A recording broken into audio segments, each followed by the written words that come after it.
ಒಂದು ಕಡೆ ಜೈಲಿನಲ್ಲಿ ದರ್ಶನ್ 10 ದಿನಗಳನ್ನು ಕಳೆದಿದ್ರೆ ಹೊರಗಡೆ ಇರತಕ್ಕಂಥ ದರ್ಶನ್ ಅಭಿಮಾನಿಗಳ ಹುಚ್ಚಾಟ ದಿನದಿಂದ ದಿನಕ್ಕೆ ಜಾಸ್ತಿ ಆಗ್ತಾ ಇದೆ. ಏನಾಗ್ತಿದೆ ಅಂತ ಗೊತ್ತಿಲ್ಲ. We have no idea.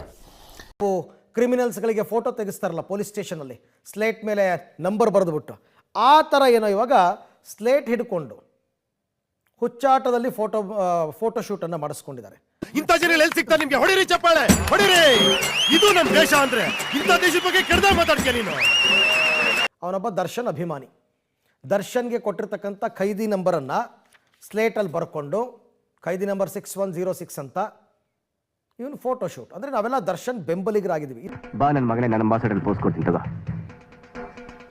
ನೀನು ನಾಳೆ ತಗೋ ಬಾ. ಇದು ಅಭಿಮಾನನೂ ಅಲ್ಲ, ಇದು ಹುಚ್ಚು ಪ್ರೀತಿನೂ ಅಲ್ಲ, ಇದೊಂಥರ ಅಂಧಾಭಿಮಾನ ಅಂತಂದ್ರೂ ತಪ್ಪಾಗ್ಲಿಕ್ಕಿಲ್ಲ. ಈ ತರದ್ ಮಾಡ್ಲು ಕರ್ನಾಟಕದಲ್ಲಿ ಒಬ್ರೇನೋ ನಿಮ್ ಜೊತೆಗಾರ ಯಾರು ಅವರಪ್ಪ? ಇದೊಂದೇ ಮಾಸ್ಟರ್ ಪೀಸು. ಕೇಳಿದ್ದೆ, ನೋಡಿರ್ಲಿಲ್ಲ. ಅಭಿಮಾನಿಗಳು ಅನ್ಕೊಂಡಿರ್ಬೋದು ನಾವೆಲ್ಲ ಈ ತರ ಮಾಡೋದ್ರಿಂದ ದರ್ಶನ್ ಅವರಿಗೆ ಬೆಂಬಲ ಕೊಡ್ತಾ ಇದೀವಿ ನೈತಿಕವಾಗಿ ಅಂತ. ನೋ ವೇ, ಚಾನ್ಸೇ ಇಲ್ಲ, ನೋ ವೇ. ಬಟ್ ದರ್ಶನ್ ಹೆಸರನ್ನ ಇನ್ನಷ್ಟು ಹಾಳು ಮಾಡೋದಕ್ಕೆ ಇವರೆಲ್ಲ ಈ ಕೆಲಸ ಮಾಡ್ತಿದಾರ ಅಂತ. ಈ ಕಣ್ಣಲ್ಲಿ ಇನ್ನೀ ಏನೇನ್ ನೋಡ್ಬೇಕೋ ಕಾಣ. ಮತ್ತೆ ಭೇಟಿಯಾಗೋಣ. ನಮಸ್ಕಾರ. ಇದು ಮನಸ್ಸಿಗೆ ನಾಲ್ಗೆಗೆ ಮಧ್ಯ ಇರೋ ಫಿಲ್ಟರ್ ತೆಗೆದಾಕ್ಬಿಡುತ್ತೆ, ಒಳಗಿರೋದೆಲ್ಲ ಹೊರಗೆ ಬರುತ್ತೆ. ನನ್ನ ಪ್ರಕಾರ ಇದೇ ಗಾಡ್ ದೇವ್ರೇ.